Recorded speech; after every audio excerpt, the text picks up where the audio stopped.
안녕하세요, 여러분. 오늘 4월 두 번째 겨자씨 모임으로 함께 모였습니다.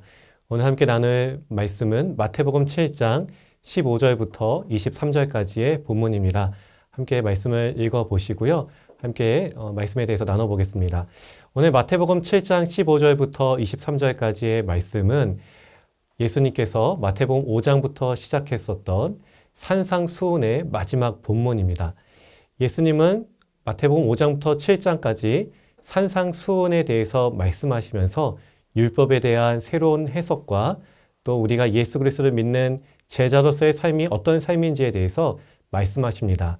그리고 마지막 마태복음 7장 13절부터 27절까지 각각의 두 개의 길을 비교하면서 예수님과 함께하는 길, 그리고 예수님을 대적하는 길에 대해서 주님께서 말씀하고 있습니다. 먼저 마태복음 7장 13절과 14절은 두 문과 두 길에 대해서 말씀하시고요.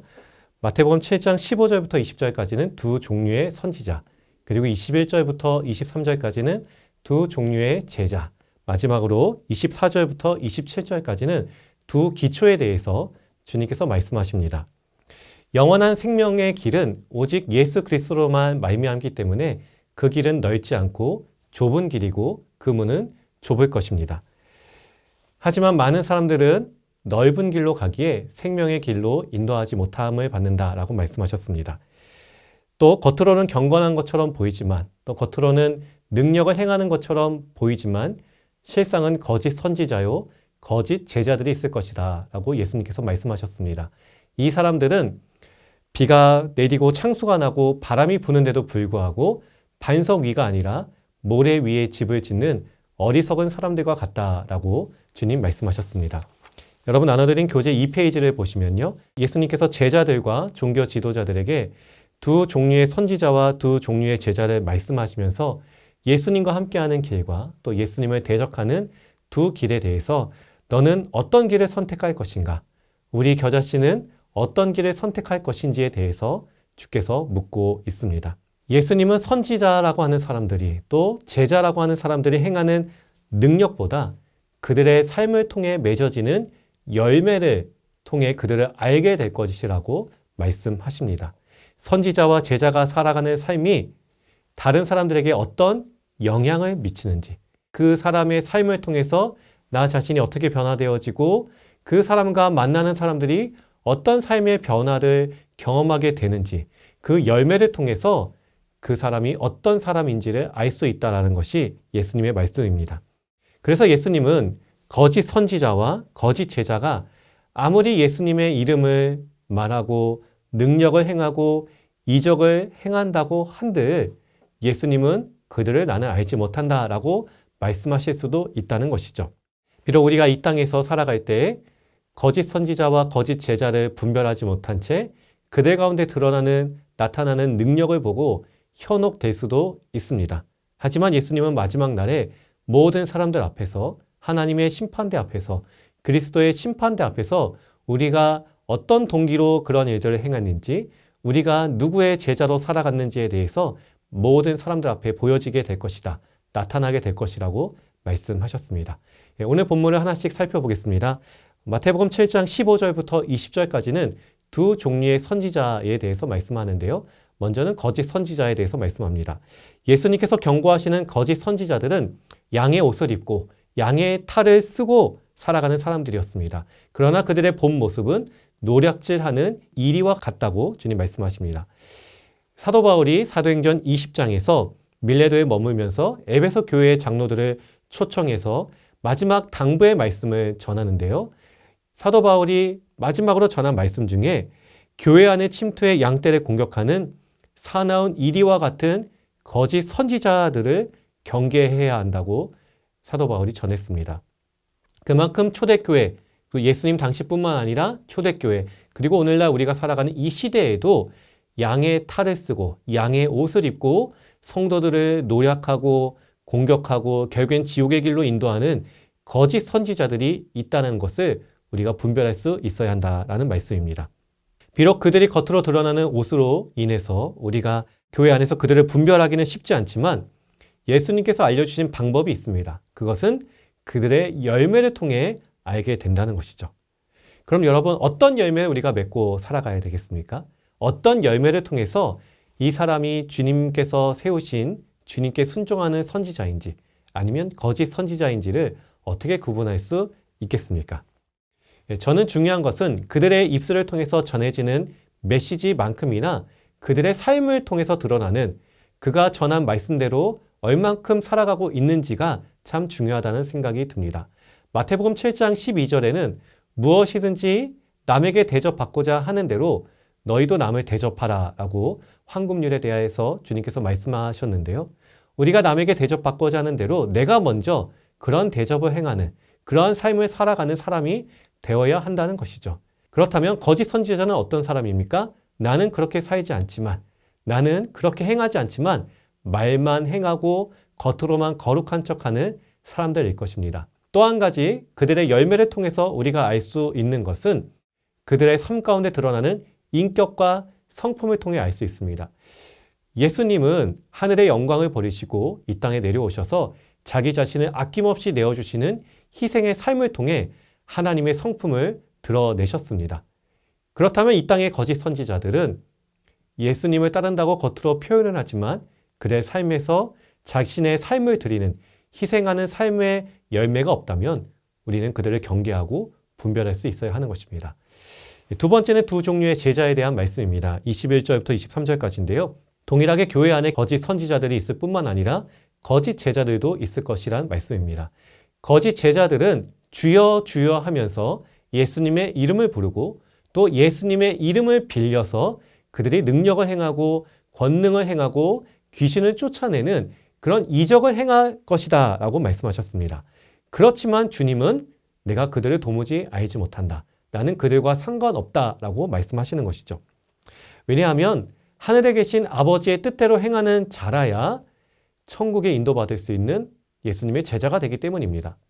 여러분, 능력을 행하고 이적을 행하고 귀신을 쫓아내는 일은 분명 하나님의 역사라고 생각할 수 있지만 그러나 귀신도 귀신의 능력으로 우리의 눈을 속이는 이적을 행하고 있다는 것입니다.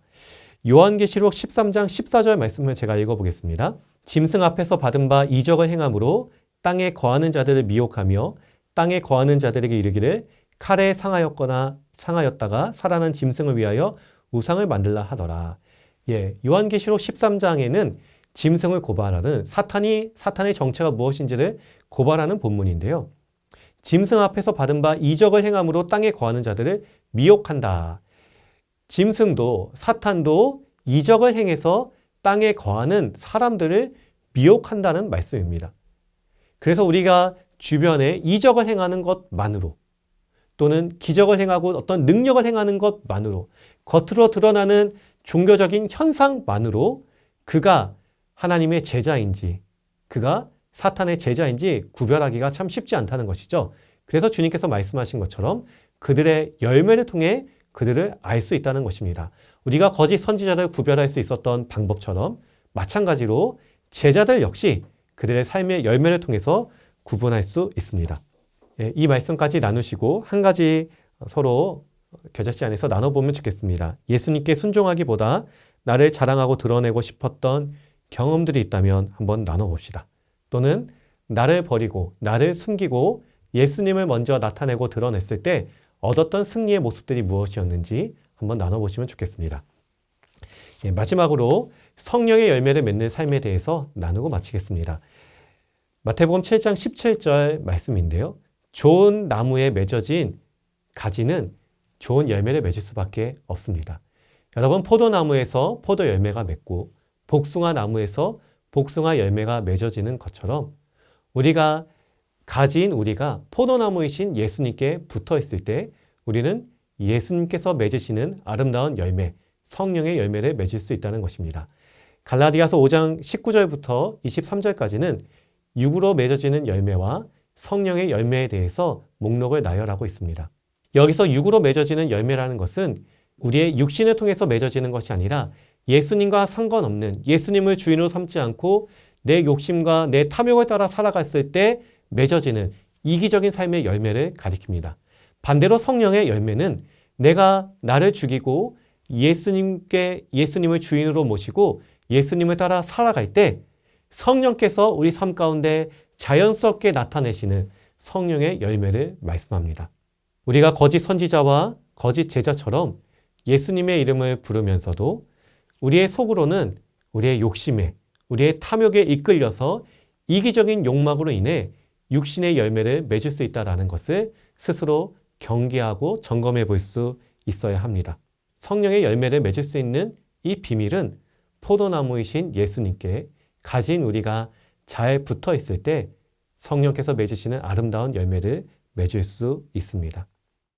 성령의 열매를 맺는 것은 내 열심과 내 노력만으로는 결코 맺을 수 없습니다. 내가 성령의 열매를 맺겠습니다. 성령의 열매 중에 사랑, 희락, 화평, 오래 참음, 자비, 양선, 충성, 온유, 절제가 있다고 하는데 내가 절제하겠습니다. 내가 사랑의 열매를 맺겠습니다. 내가 화평의 열매를 맺겠습니다. 라고 아무리 고백한다 한들 우리가 예수님께 붙어 있지 않는다면, 예수님을 내 삶의 주인으로 모시고 나를 버리는 삶을 살지 않는다면 성령의 열매는 우리의 힘으로 하나도 맺을 수 없습니다. 우리의 성품과 인격이 예수님의 인격과 예수님의 성품을 담기를 바라면서 마침내 우리가 예수님께 잘 붙어 있을 때 우리를 변화시켜서 성령께서 맺으시는 아름다운 열매를 맺게 하실 것을 소망하면서 여러분을 통해 우리 겨자씨 안에 있는 서로의 지체들을 축복하고 함께 아름다운 열매 맺기를 기도하는 여러분 되기를 소망합니다.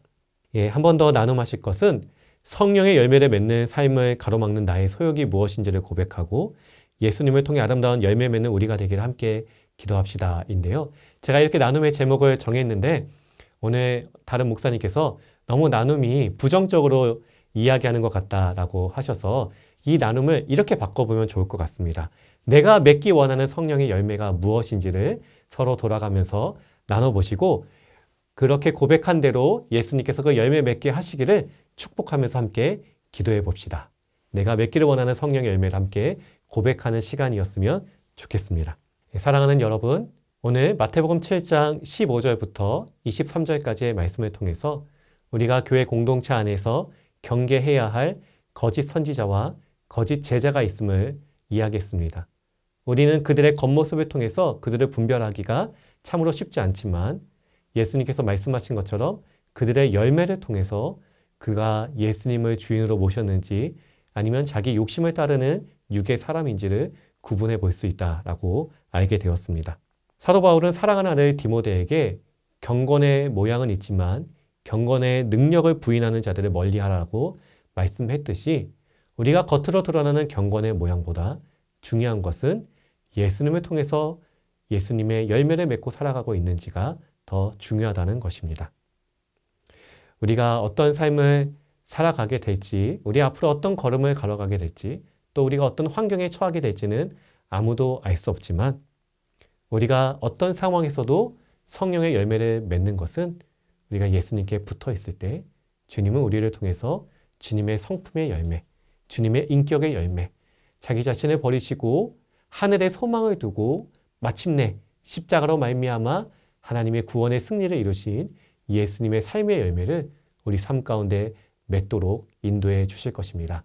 그런 삶을 살아가는 저와 여러분 모두가 될 수 있기를 주님의 이름으로 간절히 축복합니다. 이 시간 우리가 함께 이렇게 기도하겠습니다. 나 자신을 자랑하고 높이는 종교적 열심을 경계하도록 도와주소서. 예수님의 인격과 성품을 닮아 아름다운 열매를 맺는 제자가 되게 하소서. 성령의 열매를 통해 이웃에게 예수님의 생명과 진리를 드러내며 살게 하소서. 이러한 기도 제목으로 다 함께 기도하겠습니다.